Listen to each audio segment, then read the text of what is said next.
श्री शक्ति नमः। ओम श्री शक्ति नमः। ओम श्री शक्ति नमः। ओम श्री शक्ति नमः। श्री ब्रह्म पुराण की महिमा तथा ग्रंथ का उपसंहार।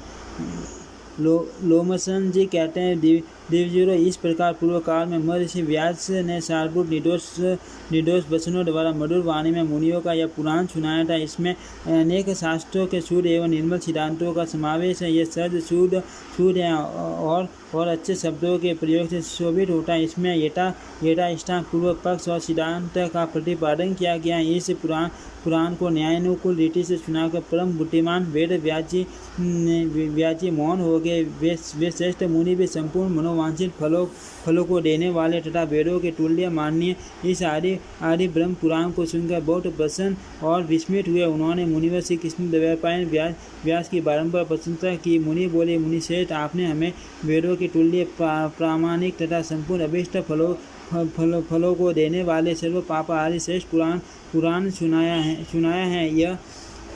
यह कितने हर्ष की बात है। हमने भी इस विचित्र पदों वाले पुराण का अक्सर सुना है। प्रभु, तीनों लोकों में ऐसी कोई वस्तु नहीं है जो आपको विदित न हो। महाभाग, आप देवताओं में बृहस्पति की भांति सर्वज्ञ हैं। माँ प्रज्ञा, ब्रह्मनिष्ठ हैं। माँ मते, हम आपको नमस्कार करते हैं। आपने महाभारत में संपूर्ण वेदों के अर्थ प्रकट किए हैं। माँ मुने, आपके संपूर्ण गुणों का वर्णन करने में कौन समर्थ है। जिन्होंने 6 अंगों सहित चारों वेदों और तथा संपूर्ण व्याकरणों को पढ़कर महाभारत शास्त्र की रचना किया, उन ज्ञानात्मा भगवान वेद व्यास को नमस्कार है। प्रफुल्ल कमल दल के समान बड़े बड़े नेत्रों तथा विशाल बुद्धि वाले व्यास जी, आपको नमस्कार है। आपने जगत को प्रकाश देने के लिए महाभारत रूपी तेल से भरे हुए ज्ञान रूपी दीपक को जलाया है। यो कहकर उन महर्षि ऋषियों ने व्यास जी का पूजन किया। फिर व्यास जी ने भी उन सबका सम्मान किया। तत्पश्चात वे कृतार्थ होकर जैसे आए थे उसी प्रकार अपने आश्रम को लौट गए। मुनिवरों, आपने हमसे जिस प्रकार प्रश्न किया था उसके अनुसार हमने भी सब पापों का नाश करने वाले परम पुण्य में इस सनातन पुराण का वर्णन किया। श्री व्यास जी की कृपा से ही मैंने यह सब कुछ आप लोगों को सुनाया है। ग्रस्त, सन्यासी और ब्रह्मचारी सबको ही इस पुराण का श्रवण करना चाहिए। यह मनुष्यों को धन और सुख देने वाला, परम पवित्र एवं पापों को दूर करने वाला है। इस परम कल्याण की अभिलाषा रखने वाले ब्रह्म परायण ब्राह्मण आदि को संयम और प्रयत्न पूर्वक यह पुराण सुनना चाहिए। इसको सुनने से ब्राह्मण विद्या सत्य संग्राम में विजय, वैसी अक्षय धन और सुख पाता है। पुरुष पवित्र होकर जिस काम्य वस्तु का चिंतन करते हुए इस पुराण का श्रवण करता है उसको निश्चय ही प्राप्त कर लेता है। यह ब्रह्म पुराण भगवान विष्णु से संबंध रखने वाला है। इससे सब पापों का नाश हो जाता है। ये सब शास्त्रों से विशिष्ट और समस्त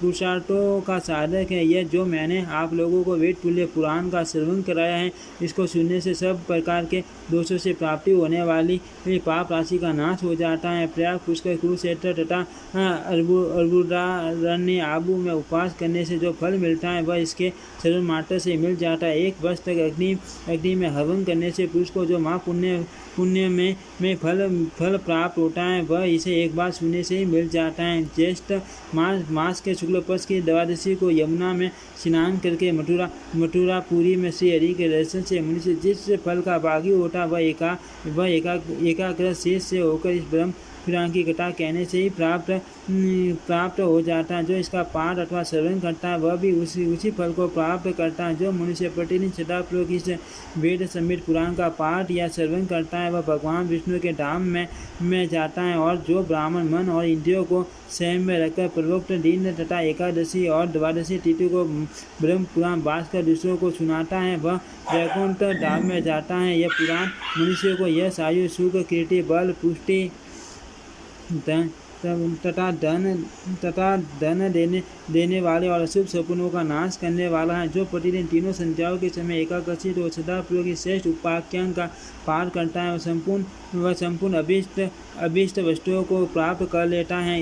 इसको पढ़ने और सुनने से रोगातुर मनुष्य रोग से बंधन में पड़ा हुआ, पुरुष बंधन से भय से डरा हुआ, मानव भय से तथा आपत्तिग्रस्त पुरुष आपत्ति से छूट जाता है। इतना ही नहीं, इसके पाठ और श्रवण से पूर्व जन्मों के स्मरण की शक्ति, विद्या, पुत्र, दानावती, बुद्धि, पशु, धैर्य, कर्म, तैरिय धर्म अर्थ काम और मोक्ष की भी मनुष्य प्राप्त कर लेता है। जिन जिन कामनाओं को मन में लेकर मनुष्य संचेत से इस पुराण का पाठ करता है उन सब की उसे प्राप्ति हो जाती है। इसमें तनिक भी संदेह नहीं है। जो मनुष्य एकमात्र भगवान की भक्ति में चित्त लगाकर पवित्र हो अभिष्ट वर देने वाले लोक गुरु भगवान विष्णु को प्रणाम करके स्वर्ग और मोक्ष प्रदान करने वाले इस पुराण का निरंतर श्रवण करता है, उसके सारे पाप छूट जाते हैं।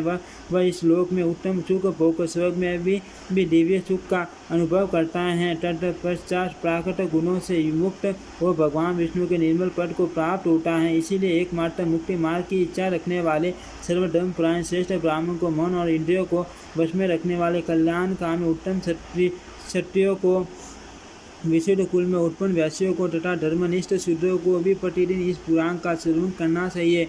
यह बहुत ही उत्तम अनेक फलों से युक्त तथा धर्म अर्थ एवं मोक्ष प्रदान करने वाला है। आप सब लोग श्रेष्ठ पुरुष हैं। अर्थ आपकी बुद्धि निरंतर धर्म में लगी रहे। एकमात्र धर्म ही परलोक में गए हुए प्राणी के लिए बंधु की बैठे सहायक है। धन और स्त्री आदि भोगों को चतुर से चतुर मनुष्य भी क्यों न सेवन करे, उन पर तो न तो कभी भरोसा किया जा सकता है और न वे सदा स्थिर रहते हैं। मनुष्य धर्म से ही राज्य प्राप्त करता है, धर्म से ही वह स्वर्ग में जाता है तथा धर्म से ही मानव आयु कीर्ति तपस्या एवं धर्म का उपार्जन करता है और धर्म से ही उसे मोक्ष की प्राप्ति होती है। इस लोक में तथा परलोक में भी धर्म ही मनुष्य के लिए माता पिता और सखा है। इस लोक में भी धर्म ही रक्षक है और वही मोक्ष की भी प्राप्ति कराने वाला है। धर्म के सिवा कुछ भी काम नहीं आता। ये श्रेष्ठ पुराण परम गोपनीय तथा वेद के तुल्य प्रमाणिक हैं। खोटी बुद्धि वाले और विशेषत नास्तिक पुरुष को इसका उपदेश नहीं देना चाहिए। यह श्रेष्ठ पुराण पापों का नाश तथा धर्म की वृद्धि करने वाला है, साथ ही इसे अत्यंत गोपनीय माना गया है। मुनियों, मैंने आप लोगों के सामने इसका कथन किया और आपने भी इसे भलीभांति सुन लिया। अब आज्ञा दीजिए, मैं जाता हूँ। श्री ब्रह्म पुराण संपूर्ण। ओम तत्सत् ब्रह्मणमस्तु। ओम श्री शक्ति नमः। ओम श्री शक्ति नमः। ओम श्री शक्ति नमः।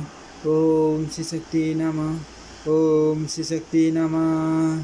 हे आराध्य विश्वनाथ, अगर कुछ देना ही हो तो निस्वार्थ भाव से अनंत काल तक अपने प्रेम से भरी हुई भक्ति दीजिए।